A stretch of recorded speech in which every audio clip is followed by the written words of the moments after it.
Taigi, labas rytas, o Jurgutis čia vėl šamanina. Filmuoji? Kągi tu čia darai, Jurguti? Kaip visą laiką, kiekvieną rytą biškelį pašamaninu. Ta prasme, ruošiu usnėjos dasapogos tinktūrą, todėl kad neatsiginu klientų, reikia ruošti. O bet darydamas visas šitas tinktūras, aš kažkaip tai nusikėliau mintimis į mokyklos laikus, nes vakar matei su Artūrumi mes biškelį diskutavome, jisai buvo už mokyklos programą, o aš buvau prieš mokyklos programą. Jisai sakė, kad žmonės, mokinius mokyklos sistema labai puikiai paruošia gyvenimui, o ašgi buvau prieš. Nes mano manimu mokykla visiškai žmogaus neparuošia gyvenimui. Sistema, mokykla mokinį paruošia būti geru sistemos tarnu, bet visiškai nesugebančiu pasirūpinti savimi. Ir tai faktas. Na, jūs man pasakykite, tas, kas nežinote, kas čia yra, ar mokykloje jums pasakė, kad tai yra juodasis beržo grybas čiaga, kuris stiprina jūsų imunitetą. Ar pasakojo jums kas nors apie tai mokykloje? Ne, nepasakojo. Nepasakojo, kad šitas grybas gali išgydyti netgi vėžį.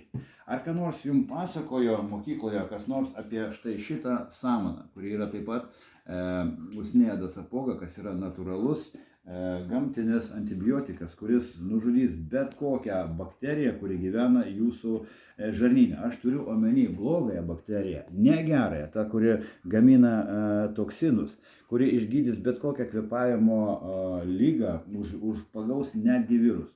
Taigi, mokykloje šito dalyko jūsų nemokina. Kodėl nemokina?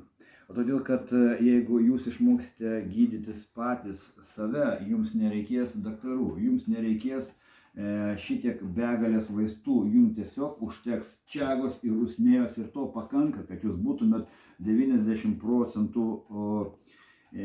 sveiki. Jūs niekada neeisite į parduotuvę ir nepirksite jokių cheminių vaistų.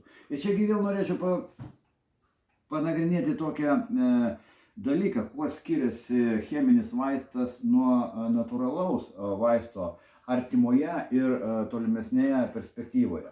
Na, tarkime, paimkime tabletę. Ir tabletė, jinai suveikia akimirksniu. Ta prasme, jinai nuslopina, tarkime, slogos simptomus. Jinai nenužudo ligos, bet jums atrodo, kad liga dingo, nes jūsų snurglys iš nosies pasitraukė. Tai artimoje perspektyvoje atrodo, kad jūs paėmėte ir pasveikote. Bet yra ir tolimesnė perspektyva, nes kiekvienas cheminis vaistas turi žalingą nepageidaujamą poveikį. O ką tas reiškia iš tikrųjų žmonių kalba? O tas reiškia, kad jeigu jisai šitas vaistas padėjo jūsų nosiai, tai reiškia pakenkė skrandžiui, inkstam, kepenim ar dar kažkam, skydliaukiai ar širdžiai. Ir ilgainiui tas žalingasis poveikis išlys su nauja liga. Ir kuo daugiau jūs tų vaistų valgysite, ilgesnėje, tolimesnėje perspektyvoje, tuo labiau jūs sirgsite. Nors pačioj pradžioje, kai jūs valgysite tą tabletę, jums atrodys, wow, tai yra stebuklas. O kaip veikia čiaga, tarkime, kaip veikia usnėja?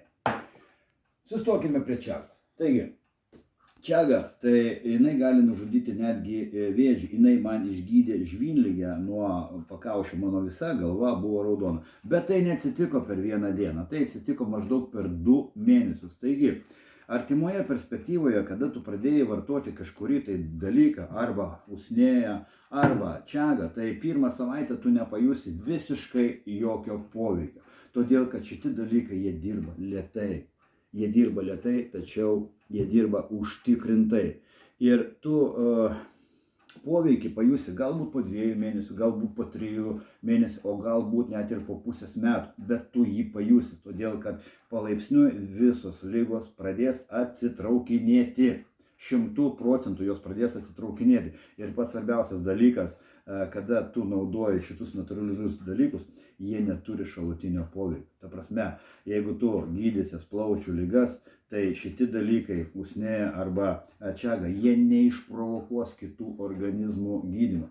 Jie kaip tik išgydys netgi tas ligas, apie kurių egzistavimą tu net nežinai. Tai vat ką čia noriu pasakyti, kad trumpoje perspektyvoje natūralūs vaistai, čiagi net ne vaistai, čia yra tiesiog maistas, tiesiog tai yra gamta, kai tu ją naudoji, artimoje perspektyvoje tu lyg tai poveikio ir nepastebi, tačiau ilgoje perspektyvoje tu išgysi nuo visokių ligų ir tai yra svarbiausia uždyk. Na, tas, kas tingi eiti į mišką arba neturi galimybės, visus šitus daiktus gali įsigyti ir patys. Jokių problemų. Tai aš turiu ir grybo, turiu ir usnėjus, ir dar vieną dalyką turiu. Na, dar aš jo neturiu, ateiksiu mama parodyti. Kaip tik norėjau paklausti, kas tas žalias pas tave? Čia dabar mano naujasis eksperimentas. Iš tikrųjų, tai eksperimentas jisai yra man, bet ne senoliam. Senoliai šitą dalyką seniai žinojo. Jie druską prisotindavo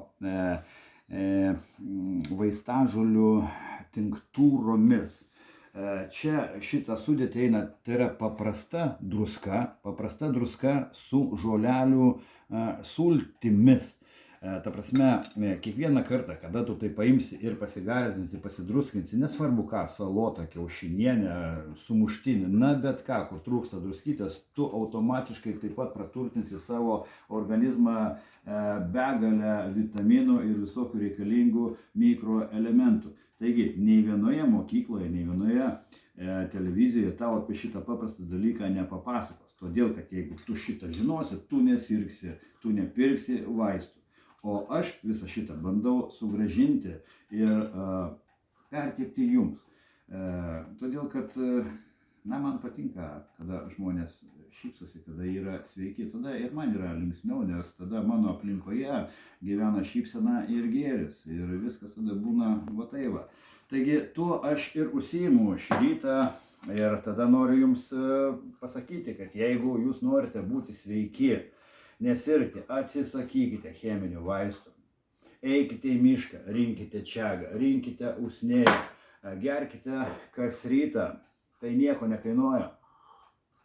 Ir būkite sveiki. Na, o tie, kurie neturi galimybės išeiti į mišką, na, mieste gyvena, ar dar kažkur, arba tiesiog beržai aplinkui neauga, galite įsigyti čiagos pas mane, galite įsigyti tinktūros usnėjos dasapoką, nes iš tiesų, tarkime, Lietuvoje arba Ispanijoje usnėja dasapoka neauga, tai auga tik tai šiaurinėse rajonuose, Rusijos Sibire arba Švedijos Sibire, šiaurėje, į kurią aš važiuoju arba plaukiu laivų rinkti ją. Taigi, kas neturite galimybės patys to pasidaryti, aš jums atsiųsiu.